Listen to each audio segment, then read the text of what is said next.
Hello everyone, welcome to Ed Uncle this side. Rohit. May hope you are doing very well. Today lecture is very important for the metal forming process, and those are preparing for the DDA and also UP RVNL AE and other exams also. तो start करते हैं फिर lecture number 15. कुछ नहीं है, metal forming है.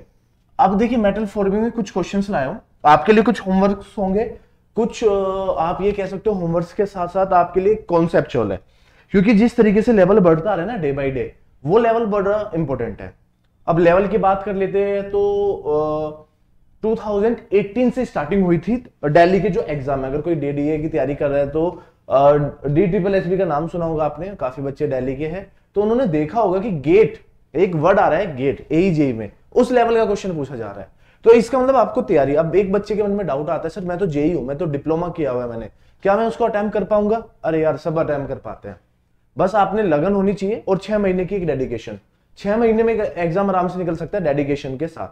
आपको 24 घंटे नहीं पढ़ना, 18 घंटे नहीं पढ़ना. मैं ये कह रहा हूं कि 36 घंटे भी मत पढ़िए. कहते हैं ना कि 36 घंटे, यार 24 घंटे में से 36 घंटे निकाल देते हैं, पता नहीं कैसे. कुछ नहीं है, 4 घंटे आराम से पढ़िए, पर डेडिकेशन के साथ.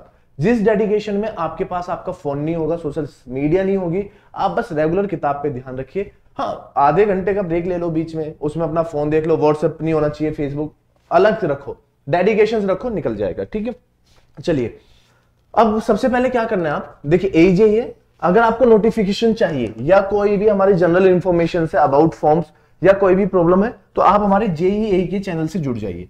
Telegram as well as YouTube को तो सब्सक्राइब कर लीजिए. बेल आइकन को प्रेस बटन आता है ना, उसको हिट कर दीजिए, तुरंत सब्सक्राइब हो जाएगा. जब भी आपको मेरी क्लास मिलेगी 4 PM, याद रखिए 4 PM मंडे टू सैटरडे. अरे बोलते बोलते थक जाते तो एक दिन तो यार हमें भी चाहिए ना सैटरडे. जैसे आप लोगों को कॉलेज से रेस्ट चाहिए, ऐसे हमें भी यार छुट्टी चाहिए. कोई संडे है ना, आएंगे संडे को भी आएंगे, डोंट वरी. संडे को भी कुछ मैराथन्स लेके आएंगे. चलिए नेक्स्ट में इसको बाद में करते हैं. ये क्वेश्चंस भी एक डिफिकल्ट लेवल का है, ये भी एक डिफिकल्ट लेवल है. ये क्वेश्चन से स्टार्ट करते हैं. जो मैंने अभी आपको पढ़ाया है रोलर्स के बारे में, है ना, क्लासेस में बताया भी है रोलर्स क्या है, किस तरीके से काम करता है. तो आगे की जो क्लासेस होगी उसमें यही पता लग जाएगा आपको. जो आपने प्रीवियस भी पढ़ी होगी, सर रोलर पढ़ाया आपने, एक्सट्रूजन, फोर्जिंग, ये सारी चीजें बताई है, उसका इंप्लीमेंटेशन है. करना किस तरीके से वो मैं बताता हूं. अब ये क्या सर डिफिकल्ट लेवल का क्वेश्चन होगा, गेट लेवल का होगा? देखिए ऐसे क्वेश्चन जो होते हैं ना, यहीं से ही क्वेश्चन निकलते हैं. एग्जामिनर पागल नहीं है कि आपको विदाउट कैलसी वाला क्वेश्चन देगा, नहीं, विदाउट कैलसी वाला क्वेश्चन देगा, सॉरी. आपको क्या करना है, जो क्वेश्चंस करा रहा हूं उसकी वर्डिंग पकड़ो, उस वर्डिंग पे ही काम देगा. हो सकता है आपके ये पूछ ले कि यहां से निकालने की बजाय, कैलकुलेटर है मुझे पता है, कैलसी बेस्ड है, पर वो आपसे ये पूछ लेगा कि भाई इतना बता दो, आपको बताना पड़ेगा. ठीक है, तो क्वेश्चन देखो, ए स्ट्रिप ऑफ 1 विड्थ, तो पहले गिवन लिख लो 120 mm, करेक्ट ना, 120 mm लिखा. फिर उसके बाद thickness, original thickness equal to 8 mm and rolled between 2 diameter, तो डायमीटर इज 300 mm, रोलर का डायमीटर. अगर मैं रेडियस की बात करूंगा तो 150 mm. अब कुछ होता है कि जल्दबाजी में गिवन नहीं लिखते. मैं इसका एक रीजन बताता हूं कि जितना जल्दबाजी करोगे क्वेश्चन छूट जाएगा. हाँ, लेवल जो बढ़ रहा है मुझे पता है, बट आप फोकस रखिए, बढ़िए. ठीक है, पहले सीख लो चीजों को, सीखने के बाद करना काम. फिर कहते हैं कि स्ट्रिप ऑफ 120 mm विड्थ, तो देखिए विड्थ, फिर अगेन विड्थ कितनी कह रहा है जी, 120 mm है. And the H final equal to 7.2 mm, इतना कह रहा है. The speed of the speed at the exit की बात कर रहा है. हाँ मुझे याद आया, 2 दिन पहले मैंने ये क्वेश्चन कराने की कोशिश की थी कि ये क्वेश्चन कराऊंगा, पर मैं अभी आपको यहां पे करा देता हूं, है ना. V final is nothing as 30 metre per minute. Sir इसके अंदर आपके कंप्लीट थ्योरी भी बन के आ रही है, और मैं आपको बार बार बोल रहा हूं कि थ्योरी इंपॉर्टेंट है. थ्योरी के साथ साथ न्यूमेरिकल्स का होना इंपॉर्टेंट है, क्योंकि कुछ न्यूमेरिकल्स से थ्योरी क्रिएट हो रही है. दिखाऊंगा थ्योरी कैसे क्रिएट होती है. ठीक है, VF यूनिफॉर्म प्रेशर, यूनिट पे ध्यान दीजिए, mega pascal, Newton per mm, तो सिग्मा की बात कर रहा है, 200 मेगा पास्कल. देखिए काम वही है, unit conversion is most important. The roll bite and the 100% mechanical efficiency, मुझे कोई फर्क नहीं पड़ता. मिनिमम पावर निकालनी है, और पावर की वैल्यू किसमें होनी चाहिए, किलोवाट में होनी चाहिए. पहले तो ये क्वेश्चन कंप्लीटली गिवन हो गया, यहां तक का जो मैंने आपको बताना था ये गिवन है. और फिर क्या क्या स्टेप होने चाहिए वो मैं आपको बताता हूं. अपना कैलसी पास में रखना. पहले एक बच्चे का डाउट था क्वेश्चन का, प्रीवियस क्लास में, कहां चला गया जी. नेक्स्ट क्वेश्चन, एक चीज दिखाता हूं कि कहां पे आपका, ये भी मैंने होमवर्क दिया था आपको इस तरीके से क्वेश्चन, थ्योरी वाला. आओ भाई, उससे पहले क्वेश्चन करके बताता हूं आपको. ठीक है, देखिए ये रहा पहला question, in rolling process the state of stress. ये क्वेश्चन जस्ट 1000 बार पूछा जाता है, मैं बता रहा हूं कि 1000 टाइम्स पूछा जा रहा है ये बार बार कि बताओ क्या होता है। तो एक ही को आंसर होना चाहिए, कंप्रेशन एंड शियर। देखिए ये रहा, अभी रिसेंटली 10 दिन पहले एग्जाम हुआ, मैंने बताया भी है कि 10 दिन पहले एग्जाम हुआ है पॉलिटेक्निक लेक्चरर इन हरियाणा। ठीक है, क्वेश्चन देख लो, लेवल है, क्वेश्चन पेपर मेरे पास पड़ा है, आप डायरेक्टली कमेंट कर दीजिए, पेपर दे दो, मैं पेपर प्रोवाइड करा दूंगा। ठीक है, तो कंप्रेशन एंड शियर देखो इस तरीके से, बिल्कुल ऑप्शंस भी चेंज नहीं है, डायरेक्ट ये क्वेश्चन था। ठीक है, चलिए नेक्स्ट क्वेश्चन ये भी देखेंगे, इसके बाद ये भी देखते हैं हम लोग, ये भी देखेंगे, थ्योरी वाला क्वेश्चन देखो ये रहा, in a rolling process the roll separating force. बताया था कल, मैंने बताया कि रोल सेपरेटिंग फोर्स कैसे डिक्रीज हो सकता है, by decreasing the roll diameter. Option देखो, by decreasing the roll diameter, कहीं ऑप्शन है क्या? ए ऑप्शन, बस देखो आंसर बन गया, रिड्यूसिंग द रोल डायमीटर। तो इस तरीके से क्वेश्चन बनता है ना, तो आप पीछे आओ, अब स्टार्ट करते हैं अपने क्वेश्चन से। तो इस तरीके से थ्योरी और न्यूमेरिकल बेस दोनों बनता है, तो आपको याद रखना है कि किस तरीके से चलना है। ठीक है, ये थोड़े डिफिकल्ट लेवल के क्वेश्चंस आपको दिए हैं, ये रहा यहाँ पे। ठीक है, अब बताओ इस तरीके का कॉन्सेप्ट है तो मुझे क्या निकालना चाहिए। कॉन्सेप्ट इस तरीके से कि अगर आपको ये फाइंड आउट करना है तो सबसे पहले आपके पास डायग्राम होना जरूरी है। अब देखिए सर्कल बनाइए, सर हाथ से ही बना दीजिए, कोई प्रॉब्लम नहीं है। आपने ये बनाया और इस तरीके से एग्जिट हो गया। ठीक है, ये आपका कॉन्सेप्ट। ठीक है, अब बताइए सबसे पहले चीज क्या निकालू sir? Length L equal to under root of R delta H। देखते रहिए एक एक पॉइंट, यही है ना। तो रेडियस कितना है sir? 150 multiply by delta H। पीछे आओ, previous delta H, del H, इन दोनों के बीच का डिफरेंस, इन दोनों के बीच का डिफरेंस कितना डिफरेंस है सर? 0.8। और ये रहा आपका 150 mm है ना। अरे 8 में से 60, del H equal to 8 minus 7.2, 8 mm thickness है ना, तो 0.8 हो गया है। तो नेक्स्ट चलते हैं 0.8, तो ये बन गया जी 0.8। पहला कॉन्सेप्ट तो यही पूछ लेगा, एल बताइए कॉन्टैक्ट स्ट्रिप लेंथ। क्या कॉन्टैक्ट स्ट्रिप लेंथ बताइए, इसको सोल्व करिए अंडर रूट में 10.95, इजिली 10.95 mm। दूसरी चीज क्या पूछेगा भाई? दूसरा पूछेगा area, area equal to L multiply by B. तो 10.95 मल्टीप्लाई बाई विड्थ कांस्टेंट 120, तो मल्टीप्लाई कर दीजिए 120 के साथ, तो ये आ जाएगा जी 14.534 mm स्क्वायर। तो unit conversion is most important. ठीक है, यूनिट कन्वर्जन ये भी पूछेगा, ये भी पूछ लेगा। एरिया तक बताओ। चलिए नेक्स्ट पेज।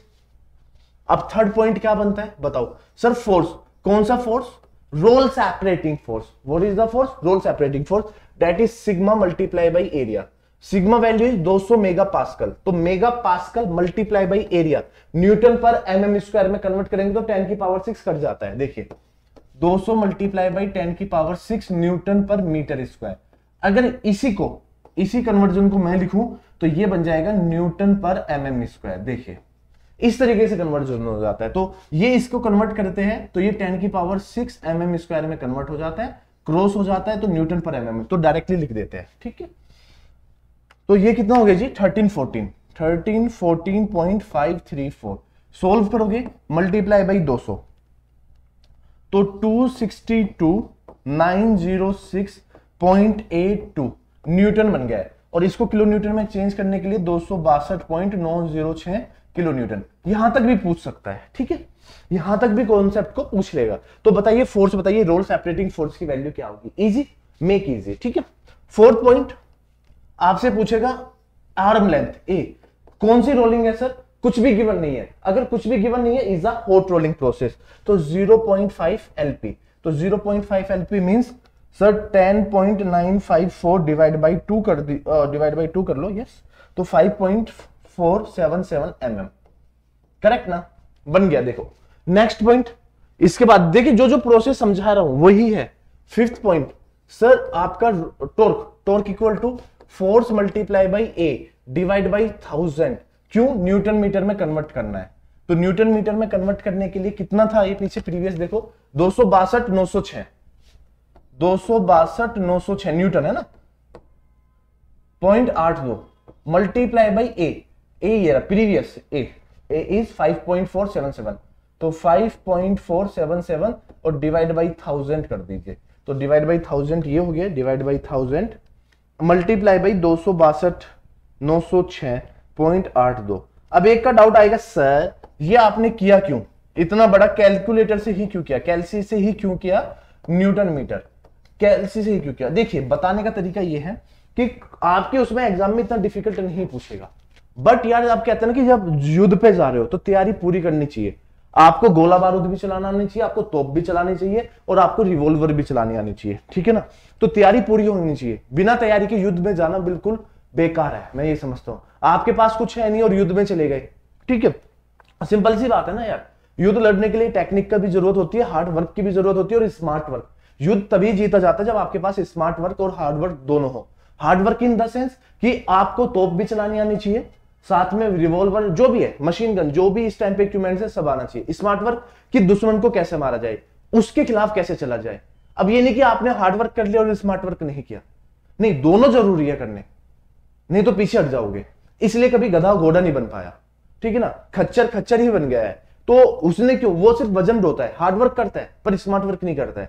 घोड़ा क्या करता है, वजन तो उठा रहा है साथ में, पर स्मार्ट कर अपनी दूरी को रनिंग करके कर लेता है या थोड़ा बहुत हिल डुल के। तो आपने देखा होगा कि तो लोग प्यार किसको करते हैं, जो स्मार्ट वर्क और हार्ड वर्क दोनों कर रहा है, करेक्ट ना। आपने देखा किसी ने खच्चर पाला हुआ है, नहीं ना, ऐसे नहीं होते ना, बहुत कम लोग, पर हाँ घोड़े सबने पाले हुए हैं, इस तरीके से आप समझ सकते हो। तो स्मार्ट वर्क करना नीडी है।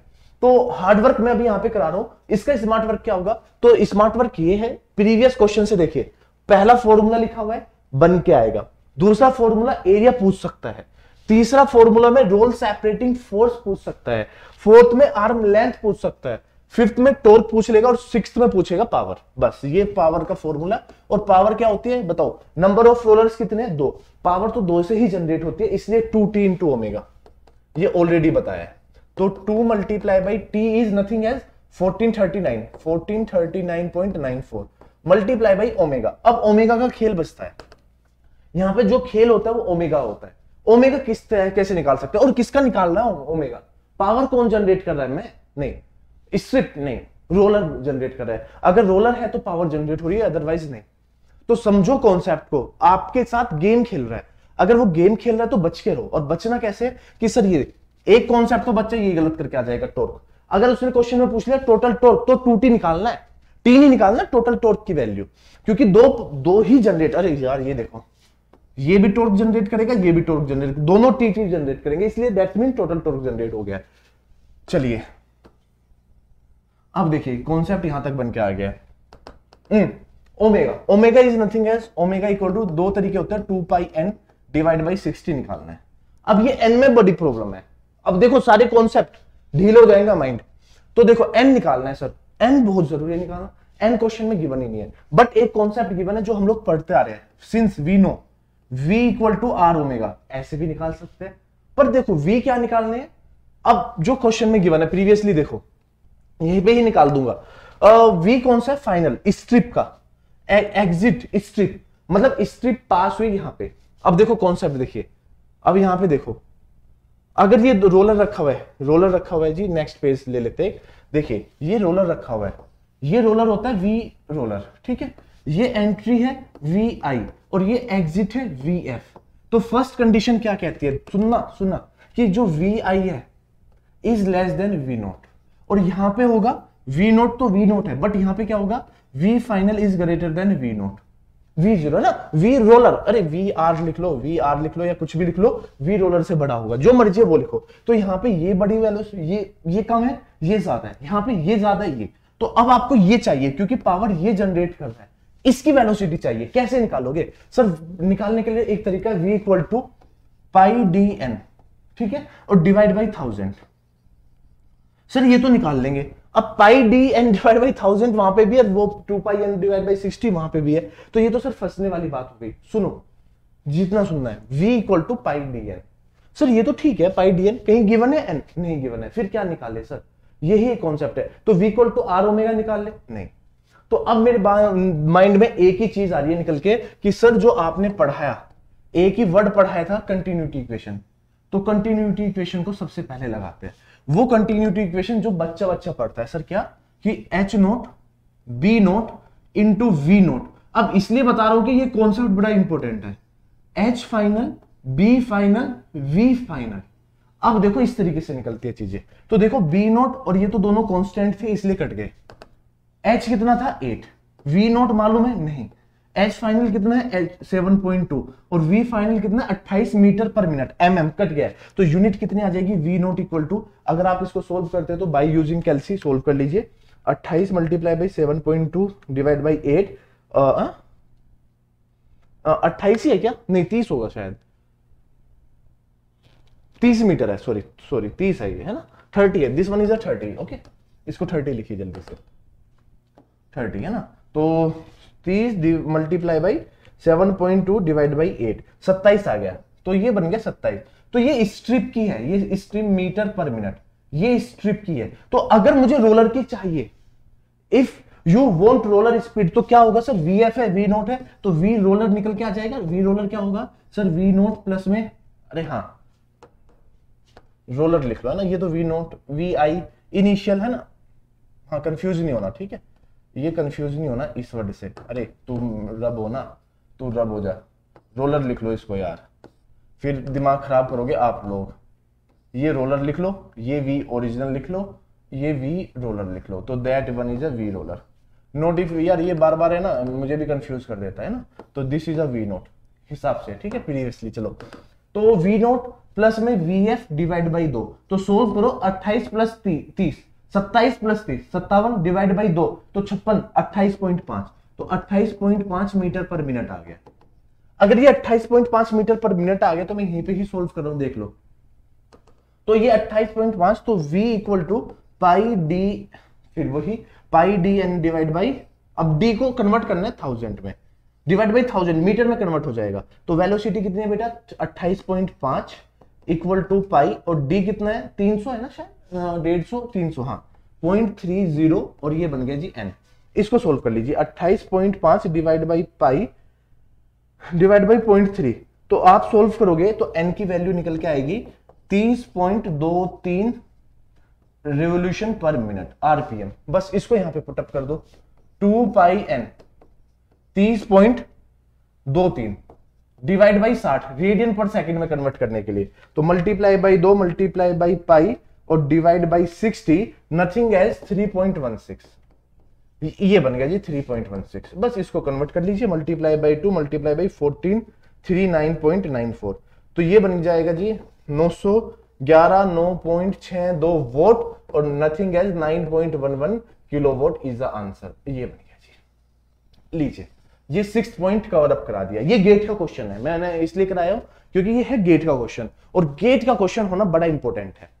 रीजन देखिए सर, आपने पूरे का पूरा रोलिंग करा दिया इसमें, बात क्या है कि रोलिंग कंप्लीट हो गया इसके अंदर, तो 6 के 6 पोर्शन देखो, कंटिन्यूटी इक्वेशंस लगा दी, आपको ये निकाल दिया, रोलर को कैसे निकालना है ये बता दिया है, आपको v equal to find out करना है वो निकाल दिया। अब एक आएगा फॉर्मूला, सर इजी वाला बता दो ना, तो इजी में कुछ नहीं है, v equal to r omega, solve कर लेना, v equal to r omega. तो v तो निकालना पड़ेगा मेरे भाई, v तो रोलर का निकालना ही पड़ेगा। अगर रोलर का निकाल रहे हो v, तो 28.5 equal to 1.50 multiply by omega, solve करोगे तो वही बन के आएगा, देख लीजिए। कुछ बच्चे होशियार होते हैं तो उनको ये होता है डिवाइड बाई 60, तो डिवाइड बाई 60 भी तो करोगे ना, तो रेडियन पर सेकंड में चलने के लिए 3.16 रेडियन पर सेकंड, ये बन गया जी। यहां से देखो निकालना तो वही है, जो कहते हो रोलर निकालना है, तो रोलर भी निकाला, सब कुछ निकाला, फाइंड आउट हो गया, इजी। मुझे लगता है कि इससे इजी कॉन्सेप्ट नहीं हो सकता है, क्योंकि इजी है, डिफिकल्ट नहीं है, लेंथी है, इजी है पर डिफिकल्ट नहीं, ठीक है, लेंथी बोल सकते हो, डिफिकल्ट नहीं बोल सकते। तो देखिए कंप्लीट बन गया। तो ये ऐसा क्वेश्चन मैं आपको ऑलरेडी करा चुका हूं, ये सारी चीजें। चलिए नेक्स्ट बताओ, खुद सोचो ये क्या कह रहा है कि it is a desire to make a product having T shape. T shape है बेटा, क्रॉस सेक्शन, टी किस तरीके से बनेगी, लो दो आप टी को बनाइए, ज्वाइंट कर लीजिए टी को, वेल्डिंग ज्वाइंट, और हैमर लाइए, मैं ब्रेक कर दूंगा एक ही टी ज्वाइंट को, एक ही उसमें ब्रेक कर दूंगा, बनाओ ना ऐसे हैमरिंग से, ठीक है। कहता है कि aluminium block, which one of the following process, तो भाई मेटल फॉर्मिंग बनता है, कास्टिंग से भी नहीं बनेगा, टूट सकता है, मेटल फॉर्मिंग से बनता है। तो टी शेप को बनाइए, मेटल फॉर्मिंग कर दीजिए, आपका क्रिएट हो जाएगा। मेटल फॉर्मिंग में सब कुछ आ जाता है, रोलिंग आ जाता है, फोर्जिंग आ जाता है, सारी चीजें आ जाती है, तो ब्रेक हो जाता है, ठीक है। चलिए नेक्स्ट, ये रहा, ये इसको नहीं करते, इसको अभी थोड़ी देर में करते हैं, इसको करते हैं। देखिए ट्रू स्ट्रेन निकालना है, और बोल रहा है कि इंजीनियरिंग स्ट्रेन, तो engineering strain is nothing as 0.100%। ठीक है भाई, इतना बोला है। और बोलना क्या है, ट्रू स्ट्रेन निकालना है। और ट्रू स्ट्रेन का फॉर्मूला याद करिए, log 1 प्लस एप्सिलॉन ई। ये मैंने आपको पढ़ाया है, अगर पढ़ा है तो बेटा सोल्व कर दीजिए। 1 प्लस इसको डिवाइड कर दीजिए 0.100 डिवाइड बाई 1000, इस तरीके से तो लिखते हैं। बस अगर आपने ये डिवाइड कर दिया तो लिखिए 0.100 डिवाइड बाई 1000, है ना। तो अब इसको सोल्व करिए, log ln इंटू वो ले लीजिए एलसीएम, तो 100.100 डिवाइड बाई 100, इसको सोल्व करना है और परसेंटेज में आना जरूरी है। तो देखिए सोल्व करिए 100.100 डिवाइड बाई 100 और इसका ln निकाल दोगे तो माइनस ये आ जाएगा 0.099%। सोल्व करने के बाद आपको ये आंसर मिलेगा, दैट इज सी ऑप्शन। तो देखो ये सी ऑप्शन। कराना क्या चाह रहा है, ये वाला फॉर्मूला। बस देखिए कराना कुछ नहीं चाह रहा है, ये फॉर्मूला आपको याद है कि नहीं है ये बता रहा है। तो रिलेशनशिप में हर बार बता रहा हूं कि ये जो ट्रू स्ट्रेस और स्ट्रेन के रिलेशनशिप है ना, ये बहुत इंपॉर्टेंट रहता है, सोम एज वेल एज प्रोडक्शन। और आपको पता है कि इस टाइम पे मार्केट में सबसे ज्यादा जो इस टाइम पे वेटेज है सब्जेक्ट है प्रोडक्शन। बिकॉज आप लोग इंडस्ट्री में भी जाते हो तो प्रोडक्शन होता है, अगर कोई आप गाड़ी भी बना रहे हो तो प्रोडक्शन है, अगर आप चीनी मिल में जा रहे हो तो प्रोडक्शन है, आप कहीं पे भी जाए, आप ऑयल कर रहे हो, आप ओएनजीसी में जाओगे तो प्रोडक्शन है, आईओसीएल में जाओगे प्रोडक्शन है, एचपीसीएल की वैकेंसीज आई है प्रोडक्शन है, तो ऑयल का प्रोडक्शन है। तो प्रोडक्शन में ड्रिलिंग मिलिंग ये सारी चीजें आती है और आपको ये करना चाहिए। क्या स्ट्रेस लग रहा है, क्या प्रेशर लग रहा है, आपको पता है रेगुलेट करने के लिए भी ओएनजीसी में प्रेशर को रेगुलेट करने के लिए भी इंजीनियर्स होता है, असिस्टेंट एग्जीक्यूटिव इंजीनियर, 20 लाख का पैकेज होता है उसका, सिर्फ रेगुलेट करना, प्रेशर को चेंज करना। तो बड़ी अपॉर्चुनिटीज है, ऐसा नहीं है कि एक बार के आ रही है। और अभी आपकी सीआईएल की वैकेंसी चाहिए, फिलअप करिए, है ना, बढ़िया, तो आएगा मजा। ठीक है, इस तरीके से चलता है।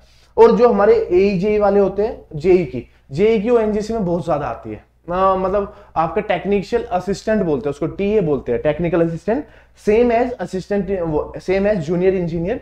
तो पोस्ट वही होती है वहां पे। ओएनजीसी अभी निकली थी रिसेंटली, 2 महीने हुए हैं। तो अलग अलग एरिया के लिए उत्तराखंड, दिल्ली, महाराष्ट्र, उड़ीसा, गुजरात एंड राजस्थान, इस तरीके से निकला है। तो वहां पे अलग अलग आपको फॉर्म फिलअप करना था आपका वहां पे। तो जेई की इस तरीके से आती है और वहां पे फिर डायरेक्टली रिक्रूटमेंट होता है बाय यूजिंग गेट आपको देना पड़ता है। उसके बाद आप AEE की पोस्ट मिलती है, 20 लाख का, 18 लाख का स्टार्टिंग पैकेज है। चलिए नेक्स्ट कॉन्सेप्ट, रोलिंग का। In a rolling operation using a rolls of diameter. तो डायमीटर कितना है, 500 mm by using the colour change, ये था thickness of the plate as not 25। अब ये देखिए, है ना, reduce to the less 20 mm in one pass, the coefficient of friction between the rolls, 25 mm thick plate cannot be reduced to less than, तो H final is 20, ये बन गया जी। और रेडियस की बात करूं तो 250 बन गया। कहता है कि coefficient of the friction mu equal to mu square r equal to del h. याद करिए mu square equal to del h, तो सिंपल सा फॉर्मूला है, म्यू निकालना है तो mu equal to under root of del h by r.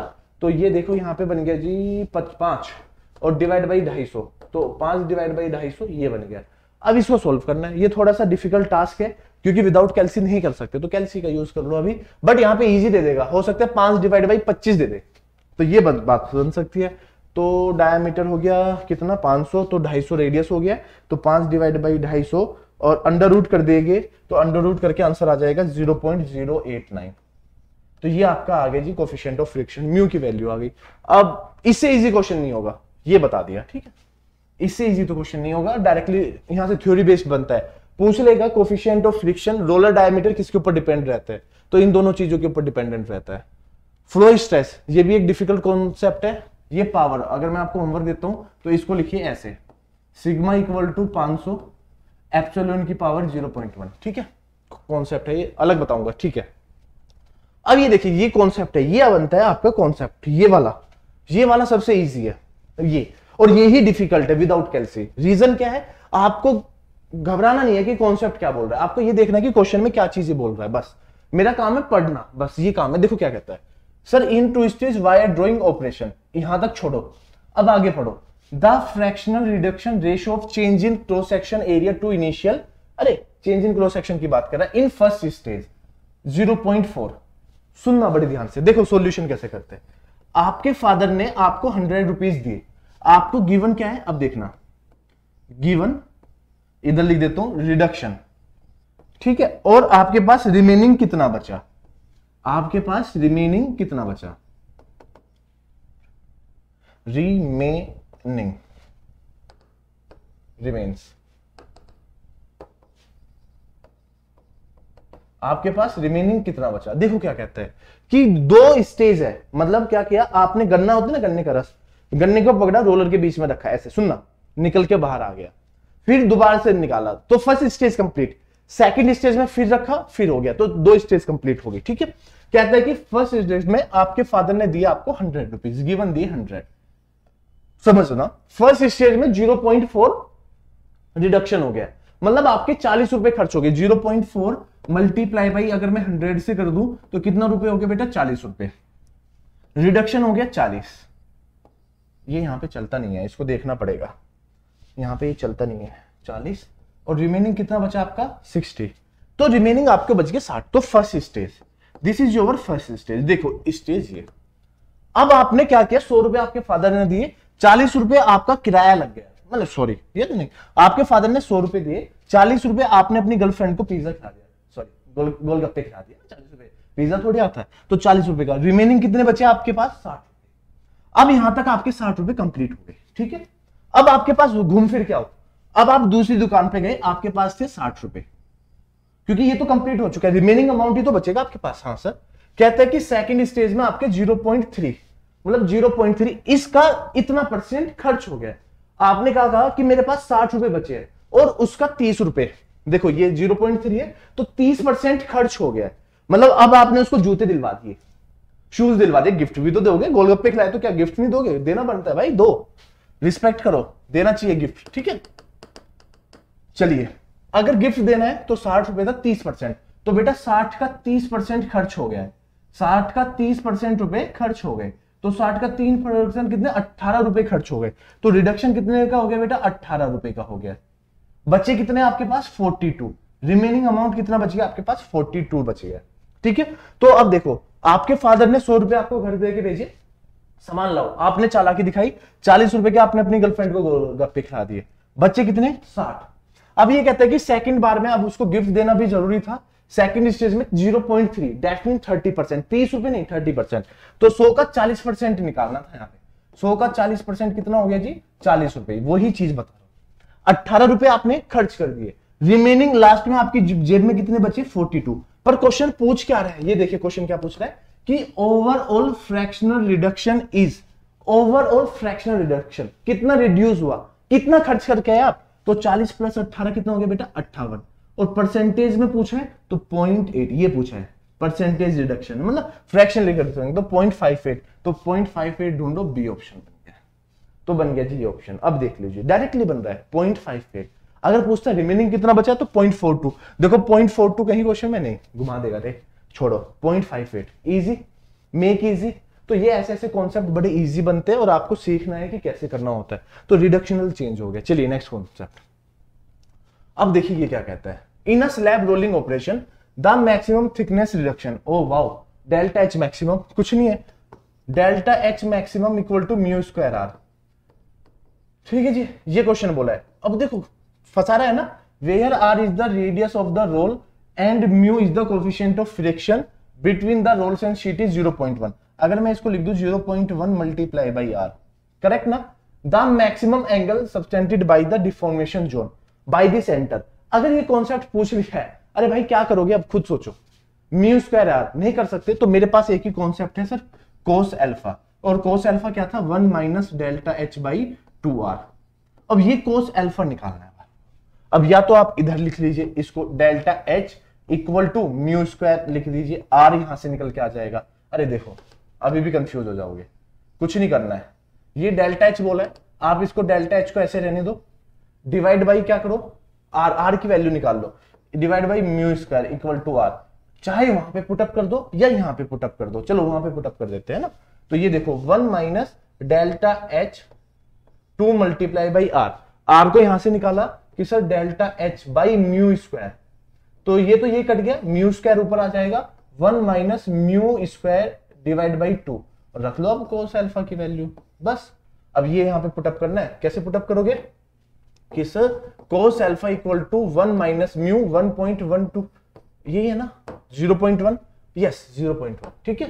तो 1 minus, कर लीजिए सोल्व इसको, 1 माइनस, अरे पॉइंट तुमसे ये भी ना हो पाएगा, ना कर पाओगे, 5 मल्टीप्लाई बाई 10 की पावर -3, सोल्व कर लेना। अब 1 माइनस 0.1 का स्क्वायर डिवाइड बाई 2, सोल्व करने के बाद आ जाएगा 0.995 कोस अल्फा, कोस अल्फा। अब बस ये इधर लेके आ जाओ, अब क्वेश्चन में यहीं पे ही छोड़ देगा, करेक्टली यहीं पे ही छोड़ देगा। ऐसे बताइए आंसर क्या होगा, बस आपका ऑप्शन भी इसी तरीके से क्रिएट होकर आएगा, क्योंकि कर नहीं सकते हो ना, बिल्कुल भी नहीं करोगे, कहीं से कीमत से कहीं से भी ले आइए।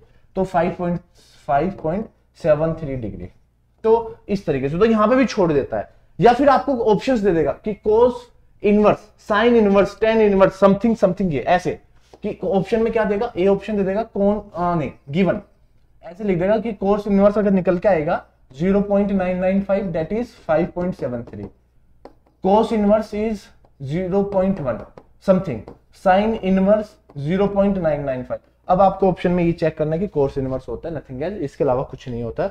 ऐसा ऐसा कॉन्सेप्ट मिलता है क्वेश्चंस में, इससे ज्यादा कोई इजी नहीं होता, इससे ज्यादा डिफिकल्ट नहीं मिलेगा, यहां तक ही मिलेगा, और इससे ही ऑप्शंस बन के आएंगे, ठीक है। चलिए, द स्ट्रेन हार्डनिंग एक्सपोनेंट, सोम का क्वेश्चन है, स्ट्रेन हार्डनिंग कोफिशिएंट कह रहा है, कैसे बनता है सर, ऐसी तो बनता है, ये वाला है ना, ये वाला है ना, इस तरीके से। तो पूछता है कि स्टील में with distinct yield UTS value undergoing plastic deformation, सबको पता है यार एक ही वैल्यू होती है, या तो ये होगी या ये होगी, तो 0 से 1 के बीच में, तो सिंपल सी बात है सी ऑप्शन, 0 और 1 के बीच में होती है। तो सोम का कॉन्सेप्ट था, सोम की तरीके से कर लो, इजी हो जाएगा। चलिए, ये क्वेश्चन होमवर्क है। आइए, अगर देखिए मैं डिफेक्ट्स की बात करता हूं, तो डिफेक्ट्स तो आपको खुद से खुद कर लेने चाहिए, पढ़ लेनी चाहिए, ऑप्शंस है, मैचअप हो जाएंगे इजी तरीके से, है ना। तो ये आपके लिए होमवर्क है, ये वाला ऑप्शंस देख लो, एक मैच करा देता हूं। मैचिंग कराने का तरीका क्या होता है, देखिए, अगर मैं बात करूं defects in rolling, Q option, defects in rolling, कुछ नहीं पता है, रोलिंग का डिफेक्ट होता है एलिगेटिंग। एलिगेटिंग मतलब देखिए, दो रोलर के बीच में से अगर इस तरीके से पास हो रहा है, तो आपकी दो एलिगेटर की तरह आंखें बन जाती है, अरे मगरमच्छ टाइप का एलिगेटर, ठीक है। तो क्यू का ऑप्शन बन गया आपका एलिगेटर 1, तो क्यू का ऑप्शन है 1, देखो कहीं ऑप्शन है 1, हाँ, तो डी ऑप्शन कट गया, रेक्टिफाई करो पहले, देखो चेक करो कि कौन सा ऑप्शन हो सकता है, क्यू का 1, तो पी का तीसरा खुद निकल गया, तो पी का देखो तीसरा खुद ही आ गया यहां से निकल के, तो क्यू का 1 निकल के ये आ गया एलिगेटर, ठीक है। अब बचते दो ऑप्शन, प्रोडक्शन ऑफ स्कूव रेलिंग। स्कूव का मतलब क्या होता है, सिंपल सी बात है, जो स्कूव है उसका मतलब होता है कि जो बोल्स होती है, बोल्स को बनाना, तो जो बोल्स होती है स्कूव रोलिंग, स्कूव रोल्स बनाना, बोल्स बनाना, है ना, सर्कुलर बोल्स बनाना, तो थिन शीट विद या सेमी फिनिश बोलो बॉल बेरिंग, तो बॉल बेरिंग के बोल्स बनाना, तो स्कूव रोलिंग, तो स्कूव रोलिंग का हो गया 6th, ये 6th बन गया सी ऑप्शन। पी का तीसरा आर का बच गया चौथा, आर का क्या बच गया, ये आर का क्या है 6th, ये ऑप्शंस तो आर का क्या है, कुछ ऑप्शंस में मिस्टेक तो नहीं है, एक बार एक सेकंड, अगर ये पी का क्या बना है हमारा, पी का पहला बना है, क्यू का पहला ऑप्शन में ये रहा, फिर पी का तीसरा ये रहा, दो ऑप्शन क्लियर है। आर का 6th, आर का या तो 6th होगा स्कूव रोलिंग, यस, आर का 6th है, 6th कहां है, ये रहा आर का 6th, सी ऑप्शन गलत है, ये 4 नहीं, आर का 6th है, बी ऑप्शन आएगा, आर का 6th है ना, ये 6th है, ये 4 है, ये V से पहले अगर 1 बनेगा दैट इज 4, और V के बाद I बनेगा दैट इज 6, तो ये ऑप्शन कर लेना, तो बी ऑप्शन है, ठीक है, क्लियर कर लो इसको। तो आर का ये 5th का सीमलेस ट्यूब ना, या ये रहा, ये वाला बनेगा, तो ये बी ऑप्शन बन के क्लियर हो गया आपका, ठीक है जी। चलो नेक्स्ट क्वेश्चन, ये बता दिया कंप्रेशन एंड शेयर होता है इसके अंदर। ये देखो ये वाला क्वेश्चन, ये आपका बन सकता है जेई में, जेई और ए का डायरेक्ट क्वेश्चन है, देखो यहीं से ही कंफ्यूज हो जाएंगे, अधिकतर तो यहीं से ही कंफ्यूजन में डूब जाता है। कहता है कि क्या, कि rolling pass using diameter 410 mm है, a strip width B is nothing है 140 mm है, गर्मी हो रही है यार, एक सेकंड,